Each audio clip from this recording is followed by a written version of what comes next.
দর্শক, জুলাই বিপ্লবের ঘোষণাপত্র, এটা নিয়ে এর মধ্যে যথেষ্ট আলোচনা হয়েছে এবং বৈষম্য বিরোধী ছাত্র আন্দোলন এবং জাতীয় নাগরিক কমিটি এরা আগে একবার বলেছিলেন যে গত বছরের শেষ দিনে তারা এই ঘোষণাপত্রটা নিজেরাই প্রকাশ করবে এবং জনগণকে জানাবে। তখন এটা নিয়ে এক ধরনের রাজনৈতিক অচল অবস্থা তৈরি হয়। বিভিন্ন রাজনৈতিক দলের পক্ষ থেকে কেউ এর সমর্থন করেন, কেউ এর বিরোধিতা করেন। অনেকে প্রশ্ন করেন এ ধরনের ঘোষণাপত্রের প্রয়োজনীয়তা নিয়েও। কেউ কেউ বলেন যে এটাকে বলা হচ্ছিল প্রথমে জুলাই বিপ্লবের ঘোষণাপত্র, অথবা ইংরেজিতে বলা হচ্ছিল প্রোক্লেমেশন অফ রেভলিউশন। তারা বলছেন এখানে রেভলিউশনটা কোথায়, বিপ্লবটাই বা কোথায়, বিপ্লব হয়ে থাকলে বিপ্লবী দলটা কোথায়, বিপ্লবীর মাধ্যমে যদি সরকার পতন হয়ে থাকে তাহলে নতুন সরকার কোনো বিপ্লবী সরকার হলো না, অথবা সেই সরকারের সদস্যরা কি বিপ্লবের পার্ট, তারা কি বিপ্লবে অংশ নিয়েছিল? এ সমস্ত নানা প্রশ্ন কিন্তু এসেছে। আবার বিপরীত দিকে এমন বক্তব্য এসেছে যে এই সরকারের চরিত্রটা আসলে কী হবে সেটাই নির্ধারণ করার জন্য এ ধরনের একটা ঘোষণা জরুরি।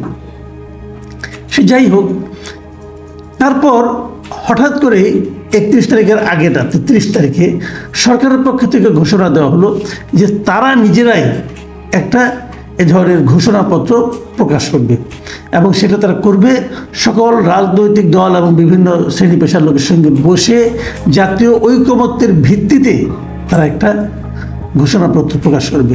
এবং তারা যদি প্রকাশ করে তখন আবার ছাত্রদের এটা থাকার কোনো প্রয়োজন আছে কি না, এটা নিয়েও কিন্তু প্রশ্ন উঠল। এবং ছাত্ররা যথারীতি তাদের নিজেদের যে ঘোষণা করার কথা ছিল সেটা তারা স্থগিত করলো। বলল যে আমরা 15 দিনের সময় দিলাম, 2 সপ্তাহ, মানে জানুয়ারির 15 তারিখ পর্যন্ত। জানুয়ারির 15 তারিখের মধ্যে সেই ঘোষণাপত্রটা প্রকাশ করতে হবে। সরকারি করুক, সরকার যেভাবে পারুক করুক। আমি নিজে সন্দেহ পোষণ করেছিলাম যে সরকার এর পক্ষে এটা কতটুকু করা সম্ভব হবে, কারণ সরকার শুরুতেই যে জিনিসটা বলেছে, তারা দুটো জিনিস, মানে বেসিক যে দুটো জিনিস করেছে, একটা হলো সেটাকে বিপ্লব শব্দটা তারা ব্যবহার করেনি, তারা গণ আন্দোলন বলেছে, গণ অভ্যুত্থান বলেছে। আর দ্বিতীয় যে কাজটা করেছে সেটা হলো তারা বলেছে আমরা একটা জাতীয় ঐকমত্যের ভিত্তিতে করব। আগের বার ছাত্ররা যেটা করার চেষ্টা করছিল সেটা মানে এই বৈষম্য বিরোধী ছাত্র আন্দোলন ও জাতীয় নাগরিক কমিটি, এই দুটো পক্ষই কেবল উদ্যোগ নিয়েছিল, আর কেউ না। তারা আবার রাজনৈতিক দলও নয়।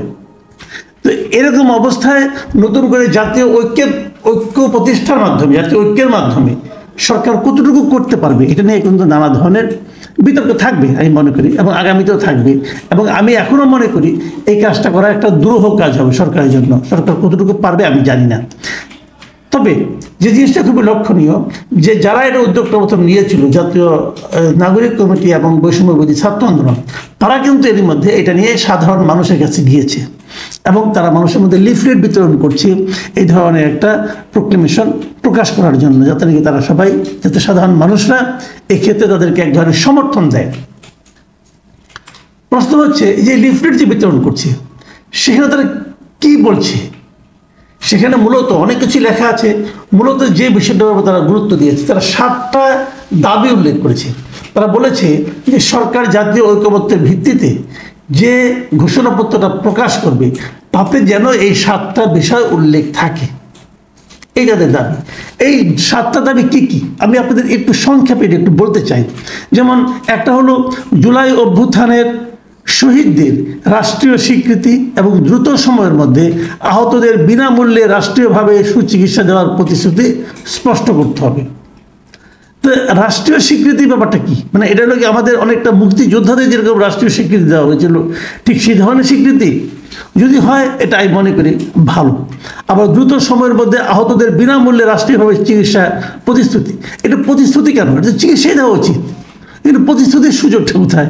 এটা তো চিকিৎসা অবশ্যই জরুরি ভিত্তিতে দেওয়া উচিত। এবং আমি তো এটাও মনে করি এই শহীদদের রাষ্ট্রীয় স্বীকৃতি যখন আপনি দিবেন, তখন পাশাপাশি আমাদের মুক্তিযুদ্ধে যারা শহীদ হয়েছিল তাদেরও রাষ্ট্রীয় স্বীকৃতি দেওয়া উচিত। সবাইকে কি দেওয়া হয়েছে? আপনি যদি মুক্তিযুদ্ধের শহীদদের, মানে মুক্তিযুদ্ধ করতে যায় যারা শহীদ হয়েছিলেন, সেই মুক্তিযুদ্ধের শহীদদের রাষ্ট্রীয় স্বীকৃতি না দেন, তাহলে যেটা আমি এখনো মনে করি ওটা ছিল আমাদের অনেক বড় একটা কাজ, অনেক বড় একটা যজ্ঞ, অনেক বড় একটা আমি মনে করি যে দেশপ্রেমের পরিচয় ছিল মুক্তিযুদ্ধ।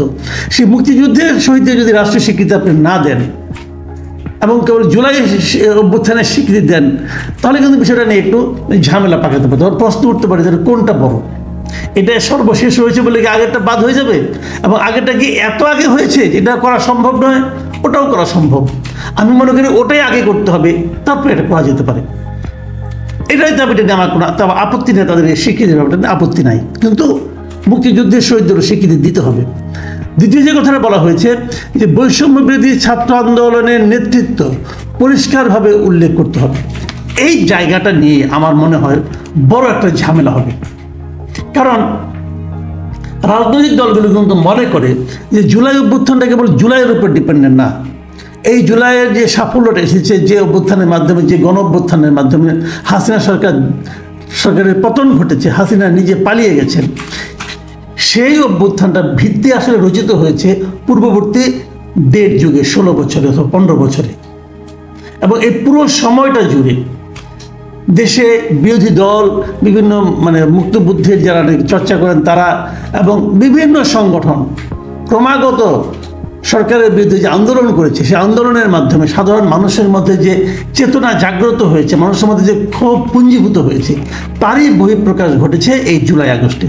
কাজেই এর নেতৃত্ব পুরোভাবে বৈষম্যবিরোধী ছাত্র আন্দোলনকে দেওয়ার যে দাবিটা, আমার মনে হয় না এই দাবিটা এই ঘোষণাপত্রে থাকা সম্ভব। একক দাবিদার যদি ছাত্র আন্দোলনটা হতে চায়, সেটা বোধ করি হবে বলে আমার কাছে মনে হয় না। আমি জানি না, তারপরেও হতে পারে, হলে ভালো, না হলে আমি এটা নিয়ে কী বলবো, এটা পলিটিক্সের ব্যাপার। রাজনৈতিকভাবে এটা কতটা সহজ হবে এটা নিয়ে আমার কিন্তু সন্দেহ আছে। তৃতীয় যে বিষয়টা তারা বলেছে, অভ্যুত্থানে আওয়ামী খুনি ও দোষরদের বিচার নিশ্চিত করা, স্পষ্ট অঙ্গীকার ব্যক্ত করা, এটাও জরুরি আমি মনে করি। যারা খুনি এবং যারা খুনির দোষর ছিল ওদের অবশ্যই বিচার করতে হবে। তবে এটা করতে যে ঢালাওভাবে মানুষকে যে দোষর হিসাবে চিহ্নিত করা, ট্যাগ লাগিয়ে দেওয়া, এটাও কিন্তু যাতে না হয় সেদিকে সতর্ক থাকতে হবে। তারপর আরেক নম্বর দাবি হলো, 4 নম্বর যে দাবিটা দেখছি সেটা হলো 1947 সালের পাকিস্তান আন্দোলন, 71 সালের মহান মুক্তিযুদ্ধ এবং 2024 সালের জুলাই গণ অভ্যুত্থানের ধারাবাহিকতা পরিষ্কার করা। এর যে ইতিহাসের অংশ, এটা ঘোষণাপত্রে থাকতে পারে, এটা নিয়ে আমার কোনো আপত্তি নাই, থাকতেই পারে। কোনটার কি অবস্থান হবে এটা থাকতেই পারে, আমি মনে করি এটা প্রয়োজন। এবং আমি এটাও মনে করি যে এখানে ভাষা আন্দোলনটা যুক্ত হতে পারে, অসুবিধা নাই কোনো। তা 5 নম্বর যেটা আছে, ফ্যাসিবাদী রাষ্ট্র ব্যবস্থার মূল ভিত্তি সংবিধান বাতিল করে নির্বাচিত গণপরিষদ গঠনের মাধ্যমে সম্পূর্ণ নতুন গণতান্ত্রিক সংবিধান প্রণয়নের অঙ্গীকার ব্যক্ত করা। পরের অংশটুকু ঠিক আছে, যে নির্বাচিত গণপরিষদ গঠনের মাধ্যমে নতুন সংবিধান প্রণয়নের অঙ্গীকার করে, এটা ঠিক আছে। কিন্তু প্রথম যে কথাটা বলা হয়েছে যে ফ্যাসিবাদী রাষ্ট্র ব্যবস্থার মূল ভিত্তি সংবিধান বাতিল করতে হবে, এই যে মূল ভিত্তি শব্দটা আছে, এটা নিয়ে আমার আপত্তি আছে। যে সংবিধানটাই ফ্যাসিবাদী রাষ্ট্র ব্যবস্থার মূল ভিত্তি, এটা আমি মনে করি না ভাই। সংবিধান তো একটা বই মাত্র না, সেটার প্রয়োগ আপনি কীভাবে করবেন সেটা কিন্তু অনেক সময় ব্যক্তির মন মানসিকতার উপর নির্ভর করে। ব্যক্তি যদি নিজে মন্দ হয়, আপনি যত ভালো সংবিধানে প্রণয়ন করেন না কেন, সেখান থেকে তারা কিন্তু ঠিকই একটা ফ্যাসিবাদী রাষ্ট্র কায়েম করে ফেলবে। ব্যক্তির মন মানসিকতা এবং ব্যক্তিকে বিচারের আওতায় আনতে পারার যে যোগ্যতা, সেখানে হলো মূল জিনিস। তারপরেও এটা আমি নতুন সংবিধান যখন হবে তখন যারা করবে তারা নিশ্চয়ই সেগুলো ভাববে। 6 নম্বর যেটা আছে, নতুন রাজনৈতিক বন্দোবস্তে সব ধরনের বৈষম্য নিরসনের মধ্য দিয়ে নাগরিক পরিচয় প্রদান করে রাষ্ট্র কাঠামো গড়ে তোলা প্রতিষ্ঠিত রাখে, এটা খুবই জরুরি। আমি এর সঙ্গে একমত যে কোনো ধরনের বৈষম্য থাকবে না। কিন্তু এখানে আমি ছোট্ট করে একটা প্রশ্ন করতে চাই, এখন কি বৈষম্য নেই? অত দূর যাওয়ার দরকার নেই। বাংলাদেশে যে ছাত্র সংগঠনগুলো আছে, তাদের সকলের চেয়ে বৈষম্য বিরোধী ছাত্র আন্দোলন যেটা যে সংগঠনটা আছে, এই সংগঠনকে বাড়তি সুযোগ সুবিধা এই সরকারের কাছ থেকে পাচ্ছে না। বৈষম্য তো এখানেই তৈরি হচ্ছে। এই জিনিসটা কিন্তু আমার মনে হয় যে ঠিক করে বুঝতে হবে। সর্বশেষ যেটা আছে, যেটা ওটা আমি আলোচনা শেষ করতে চাই, সেটা হলো বিদ্যমান ফ্যাসিবাদী রাষ্ট্র কাঠামো বিলোপ করতে সব ধরনের সংস্কারের ওয়াদা দেওয়া। এটা কিন্তু কঠিন। কেন? হ্যাঁ, ফ্যাসিবাদী রাষ্ট্র কাঠামো বিলোপ করার জন্য সব ধরনের সংস্কার করতে হবে। ওয়াদাটা কাকে দিবে, কে দিবে, এবং এটা কীভাবে দিবে, কতদিনের মধ্যে সংস্কারটা হবে, এই সংস্কারটা কি এই অন্তর্বর্তীকালীন সরকার করবে? এই জন্য কি সরকার ওয়াদা দিবে, নাকি নতুন যারা ক্ষমতায় আসবে তারা ক্ষমতায় আসার আগে ওয়াদা দিবে? এটা আসলে আরও একটু ক্লিয়ার করা উচিত। আমি জানি না কী হবে। তবে আমি একটা কথা বলতেই চাই, সেটা হলো দুটো বিষয় নিয়ে আমার মনে হয় ঝামেলা বাঁধবে এই 7 দফার মধ্যে। সবচেয়ে বড় ঝামেলাটা বাঁধবে নেতৃত্বের প্রসঙ্গটা নিয়ে। এই নেতৃত্বের প্রসঙ্গটা রাজনৈতিক দলগুলো মানতে চাইবে কিনা আমার মনে সন্দেহ আছে, কারণ সব রাজনৈতিক দলেরই তো কিছু না কিছু ভূমিকা আছে, এবং নেতৃত্বটা এদের মাধ্যমে হয়েছে, এটা তো হয়তো মানা একটু কঠিন হতে পারে। এটা নিয়ে একটা ঝামেলা আমার মনে হয় হতে পারে। আর দ্বিতীয় যেটা হলো, শহীদদের রাষ্ট্রীয় স্বীকৃতি দিলে পরে মুক্তিযুদ্ধের শহীদদের রাষ্ট্রীয় স্বীকৃতি দেওয়ার প্রশ্নটা কিন্তু আমি মনে করি জরুরি হয়ে দেখা দেবে। তারপরও এই ধরনের ঘোষণা যেহেতু একটা রাষ্ট্র, যেহেতু সরকার যেহেতু একটা প্রতিশ্রুতি দিয়েছে, আমি মনে করি এই ধরনের একটা ঘোষণাপত্র যত দ্রুত সম্ভব আনা উচিত। প্রিয় দর্শক, এখন এই পর্যন্তই। আল্লাহ হাফেজ।